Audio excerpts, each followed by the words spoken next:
I was, how old are you at the beginning of second grade? Like Usually about 7, 8. about 7 or 8, probably 7. Yeah. And my experiences with reading, I had been taught to sight read in Kentucky. Mm-hmm.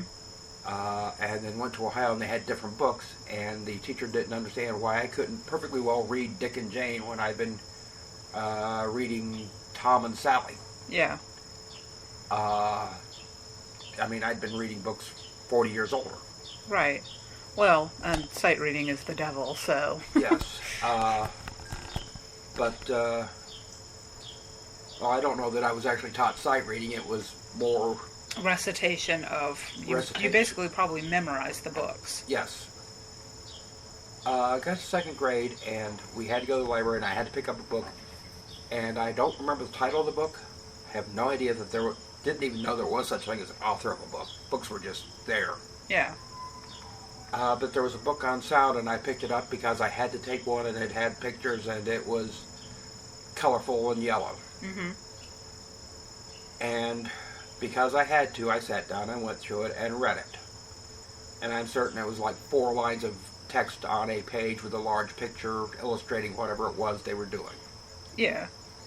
I can almost see the pictures of the waves, the semicircle waves going to the ear of the person hearing like things.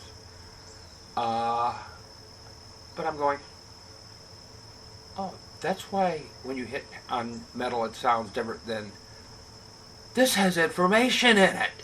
You can learn shit. I'm certain I didn't think the word shit back then. Your mother had your hide off. But you can learn things. Books are good. And then I discovered fiction. Specifically, there was a story about a boy with a goat named Gardenia. Gardenia was a little goat that it was called Gardenia because mother complained about the smell. Don't know how he got the pet goat. So he used some of her gardenia scented perfume and doused the goat in it to control the smell. But there was a series of several small, they were probably chapter books or whatever the hell they call them, about gardenia. And then I segued into Cowboys and Indians, which was a thing back in the 60s. I've seen the picture of you with your 2 Colt revolvers strapped on your hip.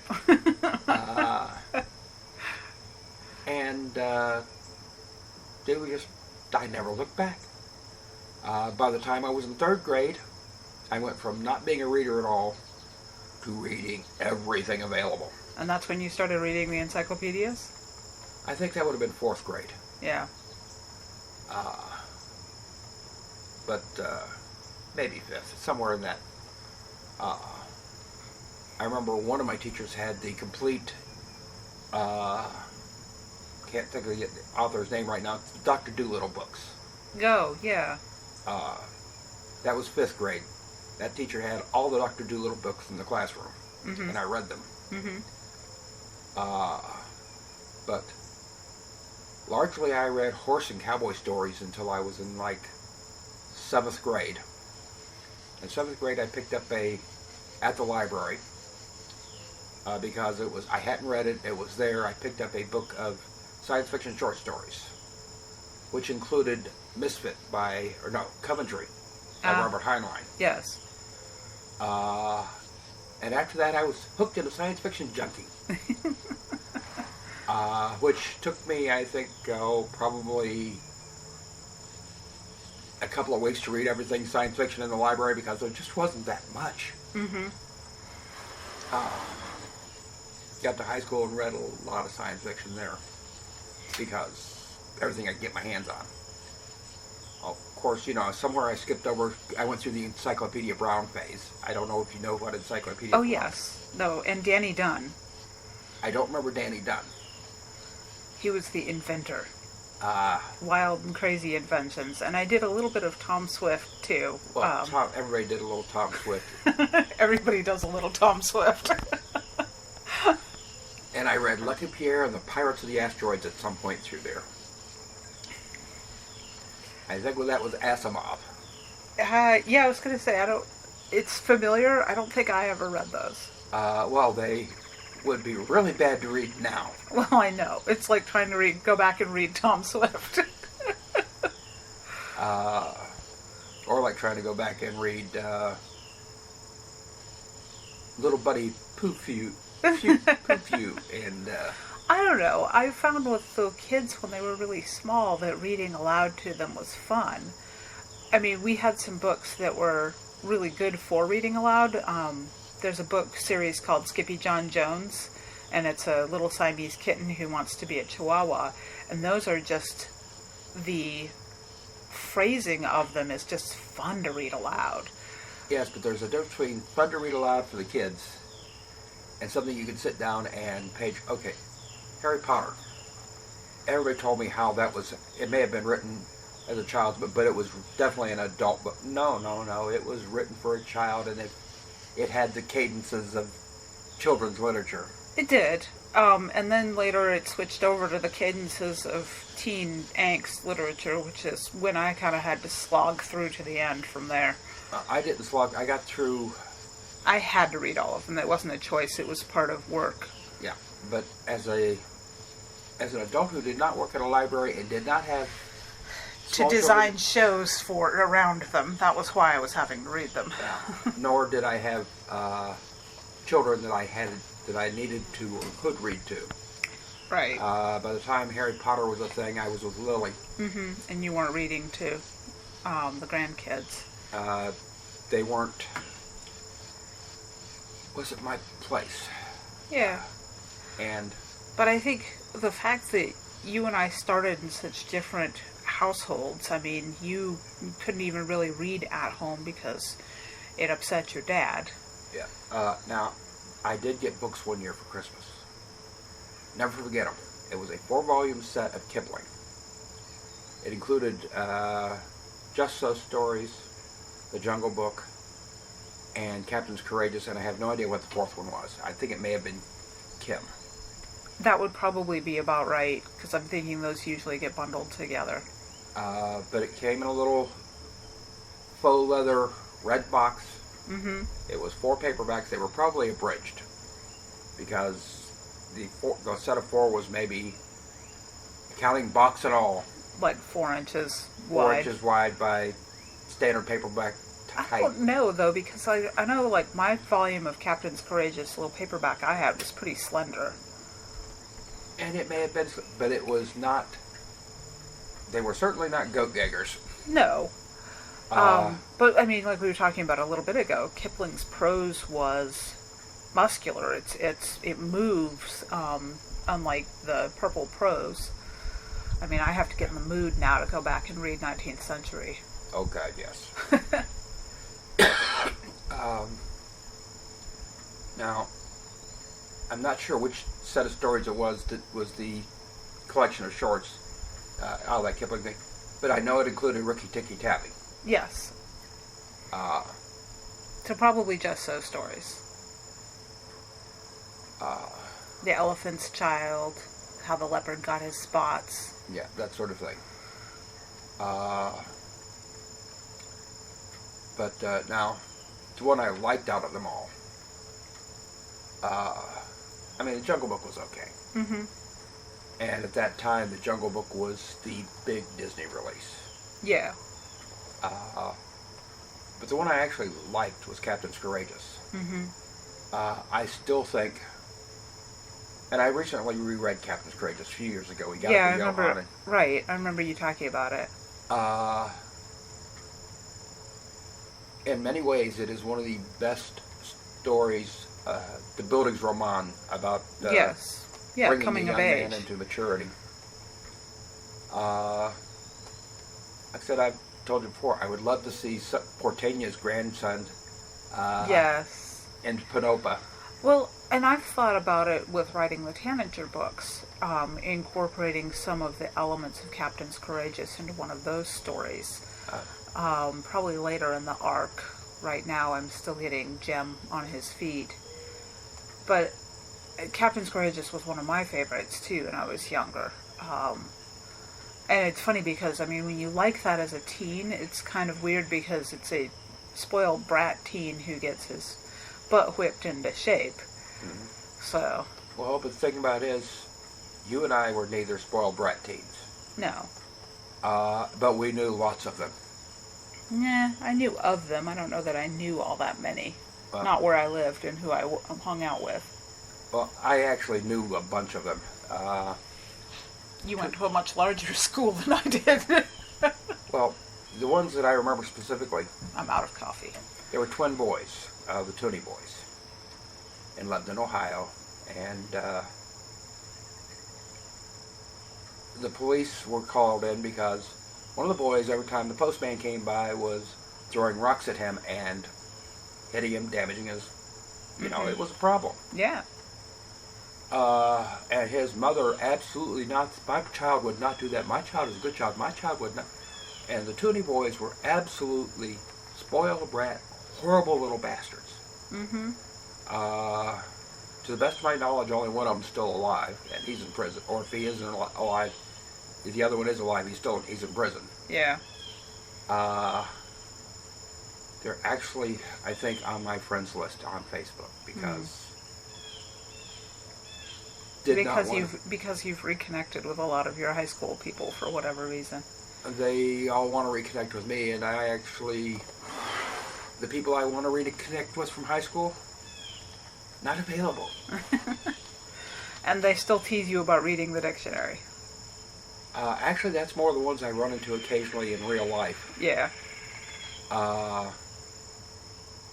One of them, I want to say his name's Pete Stark, but I can't swear to it right now. I was with him in elementary school at some point. To whatever point I was reading the dictionary. But I was also in one class with him in high school. It's called Bachelor Keys. Oh, you've talked to me about this one before. Bachelor Keys was to teach you how to survive till you got married. Uh-huh. One of the things that we did was we cooked. And we could cook anything we wanted to within, on certain levels. We did pizza dough at one point, or bread dough, I should say. Mm-hmm. We could do anything we wanted to with it, so I baked a pizza with it. 20 years later, he's still talking about that pizza. And about me reading the dictionary in 3rd grade. Well, I mean, when I was growing up, Mom and Dad, we read a lot. Which is funny because Dad is so severely dyslexic. He's slow at it. But we always had so many books around, and so reading the dictionary for me, it wasn't even necessarily boredom the way it was driven for you because you didn't have the access to books. It was more just because words were interesting. Well, what it was with me, I never actually read the dictionary. But I would look up the definition of a word because... And okay, let's say the word I looked up was draw. Mm-hmm. Cool. Drawbridge. With a little illustration. You did that a minute ago with the encyclopedia. You opened up to pawpaw and you're like, that's not a pawpaw. No. I haven't changed. I'm still the same little idiot I was in 3rd grade. Well, see, I used to read the dictionary because then I could find new and interesting words and use them on people, which sometimes got me in trouble. Whereas I read it because I would have it open for something else. Mm-hmm. And you'd wander. Rabbit trails. Rabbit trails. Yes. The internet before the internet. Yes. Well, and I mean, and we've been talking about encyclopedias. The Wikipedia killed the encyclopedia, but that's why I regret having gotten rid of the 1885 Encyclopedia Britannica, was because the things that got captured in that snapshot in time are not necessarily things that would warrant incorporation even into something as massive as Wiki. Because we move onward and things recede in the distance. Well, okay. There's a book called Henley's Home Formulas. I would like to have a copy. We've got Cooley's Home Receipts and that kind of, it's got a bunch of that kind of thing in it. Have you looked at that? friend of mine had it 40 years ago. The reason I found it interesting was it described various methods of preserving eggs for long periods of time without refrigeration. Yeah, there's a bunch of them. It had things like how to make cleaning fluids out of. Now, sometimes it would be impossible to make the cleaning fluid out of the other fluids because the other fluids are no longer sold. Yeah, I was going to say, you need to look at the coolies here sometime soon because there's stuff in there that it gives receipts and recipes for making different home remedies and cleaning stuff and this and that and the other thing. But some of the things that they recommend using, I'm looking at going, no, that's a bad idea. That's going to hurt you. Well, like one of the things that one of the ingredients called for in one is get some carbolic. Now I'm not quite sure what carbolic is. Lie. But it's not something you can't go down to the drugstore and pick up a 5-gallon bucket of carbolic anymore. No, you can't. You probably have to fill out forms. Yes. But it's because it was a totally different culture. It is. It's always interesting to me to look at the old cookbooks and the botanical preparations book that I have in there, and see how much we've shifted and how far we've come. That we don't have to rely on that level of medical preparation anymore. Thank goodness. Some of the things, it's a good thing that we have shifted. Yes. Treating snake bite by putting a poultice on it. Yes. A drawing salve. Yes. That's a great improvement. At the same Fevers time, with mustard plasters. I mean, there's something to it. If you're elevating the body temperature, which a mustard plaster will do to you, then you're going to kill off the bacteria or virus to some extent, but youch. Yes. Or like you in the sassafras tea. Which I know my grandmother used as a medicine. We also got cod liver oil. On a regular basis. Thank God they don't do that anymore. I mean, that was horrid. Castor oil was one of the things that was being talked about to use to induce labor when I was late with one of the babies. And I was like, no, not doing that. Labor's bad enough without crapping my brains out at the same time. We also had castor oil for something. I don't really remember it, but the cod liver oil was, oh my God, and you got dosed with it whether you needed it or not. At the same time with the sassafras. Have you ever smelled sassafras tea being brewed? I have not. We've talked about it. I know where to get... Well, I knew before they started to do the road work where to get some trees, and I figured I could dig up some roots. Yeah. Now, I have never prepared any sassafras, but I would... Well, we should do that sometime and fix some sassafras tea. And I'm going to end the interview here.